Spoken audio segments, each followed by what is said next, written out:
जय हिंद साथियों, नमस्कार। स्वागत है आप सभी का आपके अपने YouTube channel Mukesh Mahendra education पर। तो हमारी चल रही थी भूगोल, और भूगोल के अंदर देखिएगा हम जो है चैप्टर वाइज देख रहे थे। बिल्कुल सभी आ जाएगा, सभी को राधे राधे, जय श्री कृष्णा। और एक बार सभी जो है वो लाइक कर दीजिएगा, ठीक है। तो भूगोल का आज हमारा चैप्टर नंबर 4 है मानव बस्तियां। जो भारत लोग और अर्थव्यवस्था जो हमारी बुक है उसका चैप्टर नंबर 4 है मानव बस्तियां। इससे पहले चैप्टर है मानव विकास। प्लेलिस्ट के अंदर नोट्स डाल रखे हैं, समझ लेना, उसको आसानी समझ में आ जाएंगे आपके, ठीक है। और हाँ, ये आपको नजर आ रहा है भूगोल नोट्स। प्यारे मित्रों, नोट्स सभी के पास होने चाहिए। मैं फिर कह रहा हूं, अगर आप मेरिट में आना चाहते हैं, पूरे 100 में से 100 नंबर लाना चाहते हैं, तो आपके पास नोट्स होने चाहिए। 60 रुपये मिल रहे हैं, किसी ऐप पर मत जाइएगा। ओनली 60 रुपये के अंदर मैं आपको प्रोवाइड करवा रहा हूं। बाकी आप मेरी क्लासें निःशुल्क यूट्यूब पर चल रही हैं। 60 रुपये के अंदर आपको कंप्लीट मिल जाएंगे। दोनों बुक, फर्स्ट और सेकंड, दोनों बुक आपको 60 रुपये में चैप्टर वाइज कंप्लीट मिलेंगे, ठीक है। तो मेरे व्हाट्सअप नंबर ये दे रखे हैं 8955661301। इन नंबरों पर आप मैसेज कर देना, ठीक है। ठीक है, और वे आपको पीडीएफ के रूप में मिलेंगे, व्हाट्सएप पर मिलेंगे, ई बुक के रूप में, ठीक है। तो आप ई मित्र पर जाके प्रिंट आउट निकलवा सकते हो, आपको कंप्लीट मिल जाएंगे। इससे आपके समय की भी बचत होगी, ठीक है। चलो, तो चैप्टर का नाम क्या है? मानव बस्तियां। तो आपको पता होगा, मानव भूगोल के मूल सिद्धांत का अंतिम चैप्टर 10वां चैप्टर था, जिसका नाम था मानव बस्ती। और इसमें भी दे रखा है, वैसे इस बुक में भी मानव बस्तियां ये चैप्टर दे रखा है। तो ये तो वैसे मानव बस्ती की परिभाषा सेम सेम ही है। मानव बस्ती, मानव जहाँ निवास करता है वही मानव बस्ती है। एक स्थान, देखो परिभाषा आप इस प्रकार से नोट कर सकते हैं कि एक स्थान जो साधारण रूप से, स्थायी रूप से बसा हुआ हो तथा वहां मनुष्य का निवास हो, मानव बस्ती कहलाती है। बस ये मानव बस्ती की परिभाषा आप जो है वो यहाँ पर याद कर लेना। ये आप देख सकते हैं दोस्तों, आपके सामने चित्रों के माध्यम से भी देखो नजर आ रहा होगा। ये देखिएगा किस प्रकार से यहाँ पर जो है लोग निवास कर रहे हैं, अलग अलग मकान देखो नदियों के सारे, ठीक है, किनारे जो है बसे हुए हैं। तो एक तरीके से ये क्या हुई? मानव बस्ती हुई, ठीक है। यानी एक स्थान जो साधारण रूप से, स्थायी रूप से बसा हुआ हो, ये स्थायी रूप से बसा है, यहीं पर लोग रहते हैं, ठीक है। तो ये मानव बस्ती हुई। अब मानव बस्ती को हम देखते हैं, इस चैप्टर के अंदर हम देखने वाले हैं। और उस जो 10वां चैप्टर था अपना, वो मानव भूगोल के मूल सिद्धांत, उसमें हमने देखा था कि भाई मानव बस्ती में जैसे प्रमुख आकृतियां जो है, रेखिक प्रतिरूप, किस प्रकार ताराकार प्रतिरूप, ठीक है, त्रिभुजाकार प्रतिरूप, इस प्रकार से हमने देखा था, ठीक है। और इसमें क्या है, थोड़ा ग्रामीण बस्ती, नगरीय बस्ती, इसमें प्रमुख गुच्छित बस्ती, अर्धगुच्छित बस्ती, इसमें अलग टाइप के क्वेश्चन है। चलो देखो, मानव बस्तियों के प्रकार, जिसमें सबसे पहले है ग्रामीण बस्ती, दूसरी है नगरीय बस्ती। तो कई बार एग्जाम में हमें डायरेक्ट दोनों बस्तियों के बारे में जो है प्रमुख अंतर पूछ लिया जाता है। तो देखो, ग्रामीण बस्ती, जो ग्रामीण बस्ती होती है, ऐसी बस्तियां जो विरल रूप से अवस्थित तथा छोटी बस्तियां होती हैं। कहने का मतलब, जो गांव की बस्ती होती है वो छोटी होती है, और नगर की बस्ती जो है बड़ी होती है।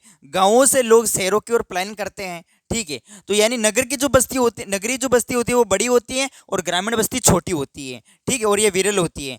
देखो, प्राथमिक क्रियाकलाप पर आधारित होती है। अब जो ग्रामीण बस्ती के जो लोग हैं वो क्या करते हैं? प्राथमिक क्रिया पर आधारित होते हैं। मतलब जैसे कृषि का खेती कार्य करते हैं, पशुओं को पालते हैं, पशुपालन करते हैं। इसके अलावा आखेट मतलब शिकार करते हैं, भोजन संग्रह। ये जो है, कहने का मतलब, जो आपके जो ग्रामीण बस्ती हैं ये प्राथमिक क्रियाकलाप पर आधारित होती है। उसी प्रकार इसी का अपोजिट है प्रमुख आपके सामने नगरीय बस्ती।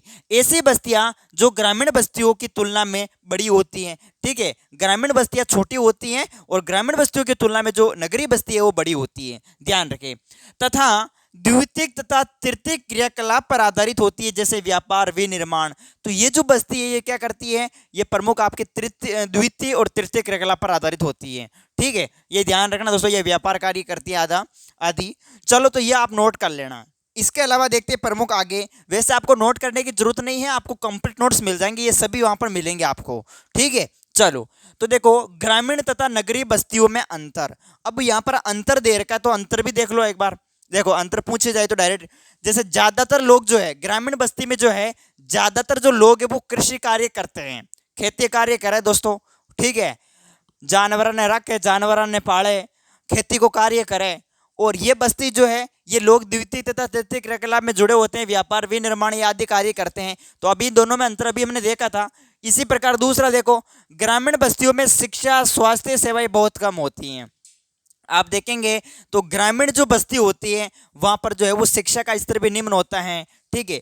प्रमुख आदि ये आपको लिखना है। शिक्षा स्वास्थ्य सेवाएं जो इसमें बहुत कम होती है, जबकि नगरीय बस्तियों में शिक्षा स्वास्थ्य सेवाएं जो है बहुत अच्छी होती है। ठीक है, तो ये ध्यान रखें दोस्तों। अब नगरों के अंदर तो आपको पता है, शहरों के अंदर जो है बड़े बड़े कोचिंग सेंटर लगे हुए हैं। ठीक है, तो ये यानी कहने का मतलब ये है भाई, नगरीय बस्तियों में जो है शिक्षा का स्तर उच्च है, जबकि ग्रामीण बस्तियों में जो है वो शिक्षा का स्तर जो है वो निम्न है, और प्रमुख स्वास्थ्य सेवाएं भी निम्न है, और इधर नगरीय बस्ती में स्वास्थ्य सेवाएं उच्च है। तो ये आप थोड़ा सा इसमें अंतर देख लेना। ग्रामीण बस्तियों में सामाजिक बंधन अच्छे होते हैं। तो ग्रामीण बस्ती जो होती है, यहाँ पर जो है सभी लोग जो है मिलजुल कर रहते हैं। अगर किसी के कोई काम हुआ तो पूरे गांव के वाले लोग इकट्ठे होंगे और काम को करवाएंगे, हेल्प करेंगे। लेकिन जो नगरीय बस्ती होती है, उन्हें अपने आसपास के जो प्रमुख लोग रह रहे उनसे कोई लेना देना नहीं है। ठीक है, कहने का मतलब नगरीय बस्तियों में सामाजिक बंधन अच्छे नहीं होते हैं। कौन क्या कर रहा है क्या नहीं कर रहा है उन्हें कोई मतलब नहीं है। ठीक है, जबकि ग्रामीण बस्ती में जो है वो सामाजिक बंधन अच्छे होते हैं, जबकि नगरीय बस्ती में सामाजिक बंधन अच्छे नहीं होते हैं। तो ये कुल मिला के अगर आपको मोटे तौर पर ये प्रमुख अंतर पूछे तो आपको इस प्रकार से लिखना है। ठीक है, ये स्क्रीनशॉट ले लीजिएगा एक बार फटाफट, और बाकी स्क्रीनशॉट लेने की जरूरत ही नहीं है, आप तो बस नोट्स पढ़ लेना। मैं 60 रुपए के अंदर कंप्लीट आपको मिल जाएंगे। चलो देखो देखिए आगे आगे है आपके सामने तीसरा प्रमुख पॉइंट, ग्रामीण बस्तियों के प्रकार। अब यहां से प्रश्न बनना स्टार्ट होता है। जैसे ग्रामीण बस्तियों के प्रमुख 4 प्रकार है, जिसमें सबसे पहले गुच्छित बस्ती है, फिर आपके अर्धगुच्छित बस्ती है, फिर पल्ली बस्ती है, फिर आपके सामने प्रक्षेपित बस्ती है। अब चारों बस्तियों को हम विस्तार से देखने वाले हैं। सबसे पहले देखो गुच्छित बस्ती। जो गुच्छित बस्ती होती है, इसको हम क्या कह सकते हैं, संकुलित बस्ती भी कह सकते हैं। इसी को हम अकेंद्रित बस्ती कह सकते हैं। तो कहने का मतलब ये एक ही नाम है, चाहे गुच्छित बस्ती कहो, चाहे इसे जो है संकुलित बस्ती कहो, या फिर इसे अकेंद्रित बस्ती कहो, ये एक ही नाम है। दूसरी जो बस्ती है ये अर्धगुच्छित बस्ती होती है, इसे हम विखंडित बस्ती भी कह सकते हैं। मतलब ये जो है बड़े गांव के टूटने के कारण बनती है, इसलिए जो इसका विखंडन हो जाता है, टूट जाती है, इस बस्ती को हम विखंडित बस्ती कह सकते हैं। इसी प्रकार जो तीसरी बस्ती आती है वो आपके सामने वो आती है पल्ली बस्ती, जिसे हम पल्लीकृत बस्ती भी कह सकते हैं। और ये जो बस्ती होती है वो भौतिक रूप से अलग होती है। यानी कहने का मतलब कोई बड़ा नगर है और उसके बीच में से अगर कोई नदी निकल जाती है, नदी गुजर जाती है, तो वो जो है वो अलग अलग भागों में जो है वो बिखर जाएगा। तो लेकिन नाम उसका वही रहेगा, जैसे इसके अन्य नाम है वैसे पल्ली बस्ती के पाड़ा, पाना, ढाणी, नगला, अभी बात करेंगे। वैसे प्रक्षेपित बस्ती, इस प्रक्षेपित बस्ती को हम एकाकी बस्ती भी कह सकते हैं। और आपको नाम से पता चल रहा है एकाकी बस्ती मतलब जो दूर दूर जंगलों में एकांत में पाई जाएगी, यानी एकाकी जो एकांत में पाई जाती है। इसमें जो है घर बहुत दूर दूर होते हैं, एकांत में होती है, तो ये होती है अपनी एकाकी बस्ती या फिर प्रक्षेपित बस्ती। तो ये याद रखें आप सभी, ग्रामीण बस्तियों के अगर प्रकार पूछे तो सबसे पहले गुच्छित बस्ती, फिर आपके सामने अर्धगुच्छित बस्ती, फिर पल्ली बस्ती और प्रक्षेपित बस्ती। अब बात कर लेते हैं सबसे पहले गुच्छित बस्ती के बारे में। ये देखिएगा आपके सामने गुच्छित बस्ती। अब गुच्छित बस्ती में आप ये देख सकते हैं उत्तरी पूर्वी राज्यों में गुच्छित बस्तियां, इसमें जो है आप देखेंगे तो इस चित्र में देखो घर बहुत पास पास में हैं, एक दूसरे के सटे हुए हैं, मिले हुए हैं। ठीक है, इस प्रकार से यानी देखो आप देख सकते हैं जनसंख्या भी ज़्यादा है यहाँ पर। ठीक है, यानी घर जो है आप बिल्कुल नज़दीक नज़दीक हैं। और इसमें देखो पॉइंट बाई पॉइंट आपको 3 पॉइंट इसमें याद करने हैं कि इसमें घर पास पास होते हैं। पहला पॉइंट आप इसमें क्या याद रखेंगे, पहला पॉइंट इसमें आप याद रखेंगे कि जो गुच्छित बस्ती होती है, गुच्छित बस्ती, इसमें क्या होता है, इसमें घर जो है बहुत नज़दीक नज़दीक होते हैं, पास पास होते हैं। और याद रखें ये आयताकार, रेखिक तथा अरिया आकार की होती है। कहने का मतलब ये इस प्रकार से होती है आयताकार, ये आयताकार होती है, ध्यान रखें आयताकार। ठीक है, और ऐसी बस्तियां जलोढ़ मैदानी क्षेत्रों में जो है दिख पाई जाती हैं, जैसे बुंदेलखंड हुआ, नागालैंड हुआ। तो आपको क्या पूछा जाएगा कि गुच्छित बस्तियों के 2 उदाहरण बताइएगा। तो प्रमुख आप जैसे बुंदेलखंड, नागालैंड, ये आप उदाहरण बता सकते हो। ठीक है, तो ये प्रमुख ध्यान रखें, गुच्छित बस्ती मतलब घुस के रहते हैं लोग, गुच्छित मतलब बिल्कुल पास पास में रहते हैं, घर बहुत पास पास नजदीक नजदीक होते हैं। ठीक है, ये ध्यान रखें गुच्छित बस्ती। इसी का अपोजिट है अर्धगुच्छित बस्ती। जब ये गुच्छित बस्ती, जब इस प्रकार से आप देख रहे हैं दोस्तों, ये लोग जो है एक दूसरे के सटे हुए घर बने हुए हैं यहाँ पर। अब धीरे धीरे क्या होगा, लगातार जनसंख्या बढ़ेगी तो यहाँ से लोग निकलना शुरू हो जाएंगे और अपने अपने कुएं या बेरे पर चले जाएंगे। ठीक है, पहाड़ों पर चले जाएंगे, वहां पर मकान बना देंगे। तो कहने का मतलब जब गुच्छित बस्ती टूट जाती है तो किसका निर्माण होता है, अर्धगुच्छित बस्ती का निर्माण होता है। कोई बड़ा गांव है, बड़े गांव के टूटने के कारण किस बस्ती का निर्माण होता है, अर्धगुच्छित बस्ती का निर्माण होता है। तो ध्यान रखें ऐसी बस्तियां किसी बड़े गांव के, किसी बड़े गांव के टूटने के कारण बनती हैं ये अर्धगुच्छित बस्तियां। और ध्यान रखना आप सभी को, ऐसी स्थिति में ग्रामीण समाज या एक वर्ग अपनी इच्छा से अथवा बलपूर्वक बस्ती से अलग रहने लगता है। ठीक है, प्रमुख कहने का मतलब यही है भाई, गांव यानी नगरों से, बड़े बड़े गांव से ये बस्ती निकलकर अपने बेरे पर आ जाती हैं और फिर वही पर प्रमुख अपना आजीविका हेतु कृषि कार्य करने लग जाती है, पशुओं को पालना। ऐसी बस्तियां गुजरात तथा राजस्थान में पाई जाती हैं। अगर प्रश्न पूछे आपको कि अर्धगुच्छित बस्ती कहाँ देखने को मिलती हैं, तो गुजरात और राजस्थान में ये सर्वाधिक संख्या में देखने को मिलती है अर्धगुच्छित बस्ती। तो गुच्छित बस्ती तो बुंदेलखंड नागालैंड, और अर्धगुच्छित बस्ती आपके गुजरात और राजस्थान, दोनों आपको ध्यान रखना है। उसी प्रकार से देखते हैं आगे। आगे आपके सामने है पल्ली बस्ती। कौन सी बस्ती है? पल्ली बस्ती। और इसी बस्ती को पल्लीकृत बस्ती भी कहते हैं, अभी हमने देखा था। जो पल्ली बस्ती होती है, ऐसी बस्ती तब बनती है जब बस्ती भौतिक रूप से अलग हो जाती है। ठीक है, प्राकृतिक रूप से, यानी कहने का मतलब जैसे अगर ज़्यादा तेज बाढ़ आई, ठीक है, जिसके कारण नदी गुजर जाएगी बस्तियों के बीच में से होकर, तो यानी अलग अलग हो जाएगी वो बस्ती, भौतिक रूप से अलग हो जाएगी। अलग हो जाएगी, जैसे बस्तियों के बीच नदी आ जाती है, परंतु बस्तियों का नाम वही रहता है। जैसे इसके अन्य नाम याद रखे, कई बार एग्जाम में पूछा गया पल्ली बस्ती के अन्य नाम क्या हैं, तो पाड़ा, पाना, ढाणी, नगला, ये आप याद रखें, ये इसके अन्य नाम हो गए। अब पल्ली बस्तियां हिमालय की निचली घाटियों में पाई जाती है, जैसे छत्तीसगढ़ हो गया, ये ध्यान रखें पल्ली बस्ती। और अगला है परिक्षेपित बस्ती, जिसे हम क्या कह सकते हैं? एकाकी बस्ती। परिक्षेपित, एकाकी मतलब एकांत में पाई जाएगी, दूर दूर होगी। ठीक है, देखो एकाकी बस्ती भी इसे कहते हैं। ये बस्ती दूर दूर जंगलों में पाई जाती हैं, मतलब एक घर यहाँ पर बना है तो 1 किलोमीटर दूर एक घर और बना है, फिर 1 किलोमीटर दूर और घर बना, फिर 2 किलोमीटर, इस प्रकार से दूर दूर घर बने होते हैं। एकांत में होती है प्रक्षेपित बस्ती, एकाकी बस्ती, ध्यान रखें। इस बस्ती में घर बहुत दूर दूर एकांत में होते हैं। ऐसी बस्तियां जो है कहाँ देखने को मिलेगी? मेघालय और हिमाचल प्रदेश में। कहाँ देखने को मिलेगी? मेघालय और हिमाचल प्रदेश में। ये ध्यान रखें आप सभी, ये है अपनी कौन सी बस्ती? प्रक्षेपित बस्ती। तो ये बिल्कुल समझ में आ गया होगा, पल्ली बस्ती और ये प्रक्षेपित बस्ती। अब बात करते हैं प्रमुख आगे। आगे देखिएगा, आगे बात करते हैं तो विकास के आधार पर नगरों का वर्गीकरण। अब विकास के आधार पर प्रमुख नगरों का वर्गीकरण करते हैं तो प्रमुख 3 प्रकार के नगर हमारे सामने आते हैं। सबसे पहले प्राचीन नगर, फिर मध्यकाल नगर, फिर आधुनिक नगर यानी वर्तमान जो नगर है। अब यहाँ पर सबसे पहले देखते हैं प्राचीन नगर। तो जो प्राचीन नगर है, प्राचीन नगर, इसमें आपको ध्यान रखना है कि भारत में 2000 साल पुराने नगर हैं। भारत के अंदर जो है 2000 साल पुराने नगर हैं, जिसमें देखो इनमें से कई नगर धार्मिक व सांस्कृतिक कारणों के लिए प्रसिद्ध हैं। ठीक है, तो ध्यान रखना, भारत में कितने साल पुराने नगर हैं? 2000 साल पुराने नगर हैं, जिनमें प्रमुख जो नगर है वो धार्मिक के सांस्कृतिक महत्व के लिए प्रसिद्ध है।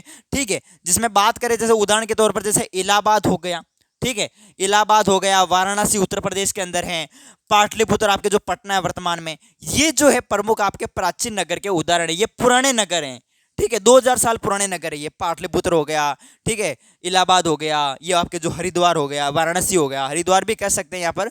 और अब देखते हैं इसी का अपोजिट एक अपना दूसरा जो प्रमुख नगर आता है वो आता है मध्यकाल नगर। जो मध्यकाल नगर है, मध्यकाल नगर, इनका विकास राजा रजवाड़ों तथा मुगलों ने किया था। किसने किया था? मध्यकाल नगर का विकास राजा रजवाड़ों तथा मुगलों ने किया था। और याद रखें, उदाहरण के तौर पर अगर पूछे तो दिल्ली करना है आपको, आगरा करना, जयपुर करना, ये प्रमुख जो है आपके मध्यकाल नगर थे। कौन से नगर? मध्यकाल नगर। अब एक अजमेर नगर भी आप कर सकते हैं, अजमेर भी ये मध्यकाल नगर ही था, ठीक है, अपना राजस्थान के अंदर। उसी प्रकार से देखो एक है अपना आधुनिक नगर। अब जो आधुनिक नगर है, जो वर्तमान जो नगर है, उनके बारे में देखते हैं। इनका विकास तथा निर्माण जो है वो अंग्रेजों तथा यूरोपियों ने किया था। ठीक है, अब उदाहरण के तौर पर यदि बात की जाए तो सूरत हो गया, आपके गोवा हो गया, कोलकाता हो गया, मद्रास हो गया, ये जो है अपने आधुनिक नगर हैं। ठीक है, ये ध्यान रखें। आज़ादी के बाद बहुत से नगरों का विकास हुआ, जैसे प्रमुख चंडीगढ़ है, दुर्गापुर हैं, भिलाई हैं। ठीक है, तो ये प्रमुख आपके सामने कौन से हो गए? आधुनिक नगर हो गए। ये प्रमुख तो तीनों याद रखें आप सभी। सबसे पहले प्राचीन नगर, फिर मध्यकाल नगर और आधुनिक नगर। तो ठीक है, तो प्रश्न पूछेगा आपको कि निम्न में से कौन सा आधुनिक नगर नहीं है। आपके सामने ऑप्शन दिए होंगे, सूरत, गोवा, कोलकाता और एक पाटलिपुत्र दे देगा। तो पाटलिपुत्र आपको पता है कौन सा नगर है? पाटलिपुत्र प्राचीन नगर है ना पाटलिपुत्र, तो ये प्राचीन नगर आपको करना है। ठीक है, तो ऐसे ऑप्शन में आपको पूछा जाएगा। तो कहने का मतलब ये उदाहरण भी आप याद कर लेना इनको साथ साथ में। ठीक है, चलो अब उसी कड़ी में हम बात करते हैं जैसे जनसंख्या के आधार पर नगर। अब नगर हम किसको कह सकते हैं? किसको कह सकते हैं? तो देखो जनसंख्या के आधार पर नगरों की बात करें तो सबसे पहले आपके नगर, फिर महानगर और मेगा नगर, तीन भागों के अंदर डिवाइड किया गया है। ठीक है, तीन भागों के अंदर बांटा गया है। सबसे पहले नगर। अब हम नगर किसको कहेंगे? नगर हम हर किसी को नगर नहीं कहेंगे दोस्तों, जिसकी जनसंख्या 1 लाख होगी, जिसकी जनसंख्या अगर 1 लाख होगी, 1 लाख प्लस होगी, तो उसे हम नगर कहेंगे। ठीक है, अगर 1 लाख जनसंख्या नहीं है तो उसको हम नगर नहीं कह सकते, उसको हम क्या कह सकते हैं? शहर कह सकते हैं। ठीक है, तो ध्यान रखें। महानगर की बात करें, महानगर, महानगर 10 से 50 लाख के बीच जनसंख्या होगी तो वो कहलाएगा आपके महानगर। ओके, और हम बात करते हैं मेगा नगर। अब मेगा नगर को या महानगर को हम मिलियन सिटी भी कह सकते हैं, मतलब 10 लाख से जब अधिक जनसंख्या हो जाती है तो उसे मिलियन सिटी भी कहा जाता है। देखो यहां पर जो मेगा नगर है, 50 लाख से अधिक जनसंख्या हो जाएगी तो वो कहलाएगा मेगा नगर। कौन सा नगर कहलाएगा? मेगा नगर कहलाएगा। बिल्कुल, आप सभी क्लास को लाइक करें और अपने सभी साथियों के बीच शेयर करें, और चैनल पर नहीं तो सब्सक्राइब कर लीजिएगा। मैं निःशुल्क आपकी तैयारी यूट्यूब पर करवा रहा हूँ, प्लेलिस्ट के अंदर आप देख सकते हैं, सभी वीडियो आपको क्रम से मिल जाएंगे। हाँ, जो चैप्टर मैंने नहीं पढ़ाए हैं, कुछ जैसे तीसरा चैप्टर नहीं पढ़ाया वो मानव विकास वाला, तो वो क्या है कि बिल्कुल इजी चैप्टर है, वो आप नोट्स में पढ़ लीजिएगा, मैं नोट्स डाल रखे उसके। ठीक है, चलो देखो देखिए आगे। और आगे है आपके सामने कार्य के आधार पर नगर। अब हमने जनसंख्या के आधार पर नगर देखे थे और अब हम कार्य के आधार पर नगर देखते हैं। तो कार्य के आधार पर भी प्रमुख 7-8 प्रमुख नगर हैं, जिसमें सबसे पहले आपके सामने प्रशासनिक नगर हो गए। ठीक है, जैसे प्रशासन नगर हो गए, औद्योगिक नगर हो गए, परिवहन नगर हो गए, छावनी नगर हो गए। अब बात करने वाले एक एक के बारे में। तो कई बार एग्जाम में प्रश्न पूछा जाता है भाई इनके बारे में, जैसे ऑब्जेक्ट 1 नंबर के अंदर 1 लाइनर में पूछ लेता है कि प्रशासन नगर किसे कहते हैं, छावनी नगर किसे कहते हैं। ठीक है, छावनी नगर को गैरेशन नगर कहते हैं। अभी बात करते हैं आगे। देखो, तो जो प्रशासन नगर होते हैं ये ऐसे नगर होते हैं जहां उच्च स्तर के प्रशासनिक जो है मुख्यालय होते हैं, जैसे आपके चंडीगढ़ हो गया, दिल्ली हो गया, भोपाल हो गया, राजस्थान की बात करें तो जयपुर हो गया। ठीक है, मतलब देखो प्रशासन नगर ये ऐसे नगर होते हैं जहां उच्च स्तर के प्रशासनिक जो होते हैं कार्यालय होते हैं, तो ऐसे नगर को हम प्रशासन नगर कहते हैं। तो प्रशासन नगर में आपके उदाहरण ध्यान रखना आप सभी, आपके जैसे चंडीगढ़ हो गया, दिल्ली, भोपाल, ये प्रमुख है। जैसे प्रमुख भारत की राजधानी दिल्ली है, भोपाल, चंडीगढ़, जयपुर, ये थोड़ा याद रखना राजधानियां, ये आपके प्रशासन नगर। औद्योगिक नगर की बात करें तो औद्योगिक से संबंध समझो डायरेक्ट उद्योगों से। औद्योगिक नगर मतलब ऐसे नगर होते हैं जहां उद्योग अधिक होते हैं। ठीक है, जहां उद्योग धंधे जो है वो अधिक मात्रा में है, जैसे मुंबई में है, जमशेदपुर है, भिलाई है, बोकारो झारखंड के अंदर हैं। ये उद्योग जो है ये प्रमुख आपके औद्योगिक नगरों के उदाहरण हैं, ये ध्यान रखें। नेक्स्ट है आपके सामने परिवहन नगर। परिवहन मतलब यहाँ पर यात्रियों के लिए जहाँ लोग जाते हैं परिवहन, ये नगर आयात तथा निर्यात कार्य में लगे होते हैं। जो परिवहन नगर होते हैं ये आयात तथा निर्यात में लगे होते हैं, मतलब दूसरे देशों से सामान को मंगवाते हैं, आयात किया जाता है, फिर यहाँ से सामानों को भेजा जाता है, मतलब निर्यात किया जाता है। तो मतलब ये परिवहन जो नगर होते हैं ये नगर आयात तथा निर्यात के कार्य में लगे रहते हैं। जैसे प्रमुख आपके सामने हमने पढ़ा होगा कांडला बंदरगाह जो कि गुजरात के अंदर है, इसके अलावा विशाखापट्टनम बंदरगाह आंध्र प्रदेश के अंदर है। तो ये प्रमुख जो है ना दोस्तों, कोच्चि आदि, ये आपके आयात और निर्यात के लिए प्रसिद्ध होते हैं। तो ये ध्यान रखना, ये हो गए आपके परिवहन नगर। उसी कड़ी में हम आगे बात करते हैं। तो देखो आगे हैं आपके सामने वाणिज्यिक नगर। कौन से नगर? वाणिज्यिक नगर। ऐसे नगर जो व्यापार व वाणिज्य के लिए प्रसिद्ध होते हैं, जैसे कोलकाता हो गया, आपके सतना हो गया, ये आपके कौन से नगर हैं? ये वाणिज्यिक नगर हैं। कौन से नगर है? वाणिज्यिक। तो ध्यान रखें आप सभी। नेक्स्ट आपके बात करें खनन नगर। ऐसे नगर जो खनन के लिए प्रसिद्ध होते हैं। किसके लिए प्रसिद्ध होते हैं? खनन के लिए। अब खनिज, जैसे जमीन के अंदर कुछ महत्वपूर्ण खनिज संसाधन है तो यहाँ पर खनन कार्य किया जाएगा, तो मतलब वो खनन के लिए प्रसिद्ध है। जैसे बात करें रानीगंज हो गया, ठीक है, झारिया हो गया, यहाँ पर ये प्रमुख जो है, यहाँ पर खनिज जो है सर्वाधिक मात्रा में है, तो यहाँ इसका खनन, यहाँ पर खनन किया जाता है, तो खनन के लिए प्रसिद्ध है ये प्रमुख उदाहरण रानीगंज, झारिया। तो याद रखें ऐसे खनन नगर किसे कहते हैं? ऐसे नगर जो खनन के लिए प्रसिद्ध होते हैं। तो कुल मिलाकर ये याद रखें आप सभी। इसी प्रकार बात करते हैं छावनी नगर। छावनी नगर, ऐसे नगरों को गैरीसन नगर भी कहा जाता है। तो ध्यान रखें आप सभी, छावनी नगर का उपनाम क्या है? छावनी नगर को हम क्या कह सकते हैं? गैरीसन नगर। क्या कह सकते हैं? गैरीसन नगर। देखो गैरीसन नगर भी कह सकते हैं। ये जो प्रमुख नगर हैं आपके किसके लिए प्रसिद्ध है? छावनियों के लिए प्रसिद्ध है। अब राजस्थान में भी छावनी, जैसे एरियनपुरा छावनी है, ठीक है, नसीराबाद छावनी, ये छावनियों के लिए प्रसिद्ध है। जैसे भारत में बात करें, जैसे अंबाला हो गया, जालंधर हो गया, ये जो है छावनी नगर होते हैं। ठीक है, अब देखते हैं प्रमुख आगे।